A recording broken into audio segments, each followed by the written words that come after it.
السلام علیکم ورحمۃ اللہ وبرکاتہ۔ ناظرین، آپ دیکھ رہے ہیں زین مدنی اسلامک چینل اور میں ہوں آپ کا میزبان محمد زین مدنی۔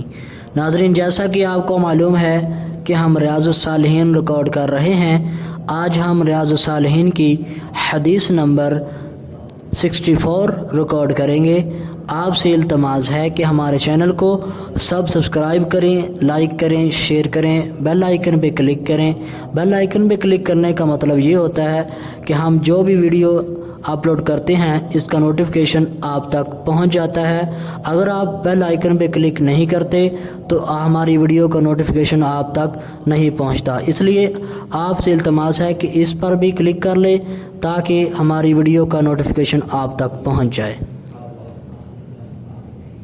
نحمده ونصلي على رسوله الكريم اما بعد فاعوذ بالله من الشیطان الرجیم بسم اللہ الرحمن الرحیم۔ ریاض الصالحین جلد اول اور باب نمبر 5، باب المراقبتی، مراقبے کا بیان، اور حدیث نمبر 64۔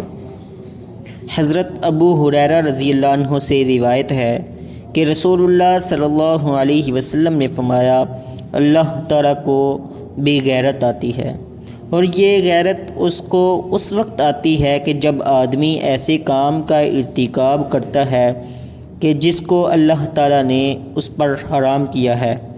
بخاری و مسلم نے اسے روایت کیا ہے۔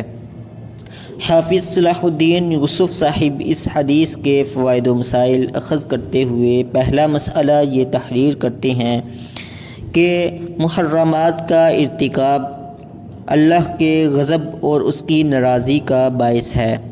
دوسرا مسئلہ یہ تحریر کیا کہ اس حدیث سے اللہ تعالیٰ کی صفت غضب کا بھی اس بات ہوتا ہے۔ اللہ تعالیٰ کا غضب ایسے ہے جیسے اس کی شان کے لائق ہے، اسے تشبیہ نہیں دی جا سکتی۔ دوسرا مسئلہ یہ اخذ کیا کہ ایک حدیث میں اللہ تعالیٰ کی حرام کردہ چیزوں کو چراگاہ سے تعبیر کیا گیا ہے کہ جس طرح بادشاہ اپنی چراگاہ میں کسی دوسرے کے مویشی برداشت نہیں کرتا، تو اللہ عز و جل تو شہنشاہ ہے، وہ ان سے کہیں زیادہ غیرت والا ہے، وہ اپنی حرمتوں کو پامال کرتے ہوئے کیسے برداشت کر سکتا ہے۔ چوتھا مسئلہ یہ تحریر کیا کہ اللہ تعالیٰ کے اوامر میں یہ گنجائش ہے کہ انہیں اپنی استطاعت کے مطابق کرو، مثلا نماز کھڑے ہو کر نہیں پڑھ سکتے تو بیٹھ کر پڑھ لو وغیرہ، لیکن نواہی یعنی منع کردہ امور میں شریعت نے یہ گنجائش نہیں رکھی، بلکہ حرام کردہ امور سے اجتناب ہر صورت ضروری ہے، اور اس میں یہ عذر قبول نہیں کہ برائی سے بچنا میرے بس میں نہیں تھا۔ رسول اللہ صلی اللہ علیہ وسلم کا ارشاد ہے کہ جب میں تمہیں کسی چیز سے منع کروں تو اس سے ہر صورت باز رہو، اور جب تمہیں کسی معاملے کا حکم دوں تو حسب استطاعت بجا لاؤ، وما توفیقی الا باللہ۔